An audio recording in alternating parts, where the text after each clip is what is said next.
Hi, I'm Miss Truex, and I'm here to help you learn about the research paper process. After this video, you will be able to avoid plagiarism in your papers, vary your sources, and be able to follow MLA format.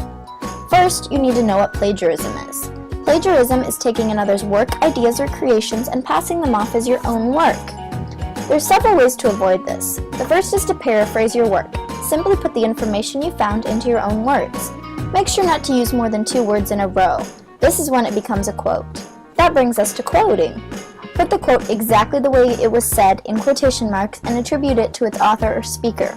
Include the page or paragraph number at all times. Another important thing to know about is self-plagiarism. This is a thing. If you're using your own work from a previous class or time, you need to cite the same way you would any normal source. Since you've used this work before, you must cite it. An example is using an old project you've done for a new assignment. One of the biggest ways to avoid plagiarism is to cite your sources. To do that, you will use MLA format. MLA stands for Modern Language Association, and it's used for papers and citing sources for liberal arts and humanities. A fun tip is to use primary sources in your papers. These were written at the time of the event, like newspapers, ads, and a great example is the Declaration of Independence. They really help bring real life into your papers. Now, I can't teach you everything about MLA, as there are full books on the topic, but I'll tell you what you need to know. Another great source to learn about this is the Purdue OWL. Check that out online. For MLA, double space and use 12-point font for your papers. Use only 1 space after punctuation and always use 1-inch margins. Also, always indent the first line of your paragraph 1/2 inch from your margin.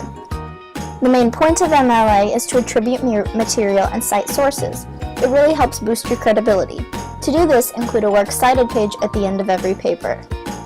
For each source in this works cited page, use a hanging indent. This is simply indenting all lines of your citation except for the first line. You need to include basic materials such as author's name, publisher, title, date published, date accessed, page numbers, and source types in each citation. Lastly, make sure you don't rely too heavily on one source alone. This means using several sources for your papers and using relatively equal information from each source. Now, for the review portion of this video, I would like you to imagine that you're an English professor at a university. Complete the activities that follow using this persona and all the information you know. Act as though you are reviewing a student's paper or interacting with your students. This will really help you apply and bring real life into your work.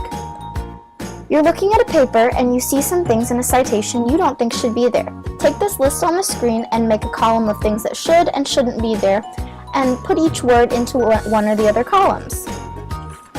For your second activity, a student comes up to you after class and asks you some questions. What's the purpose of MLA format? What steps can I take to avoid plagiarism in my papers? Can you answer these? For your last activity, another student comes up to you and asks you the question you see on screen. Can you answer it? Thank you so much for watching. I hope you learned a lot. I'll see you in class.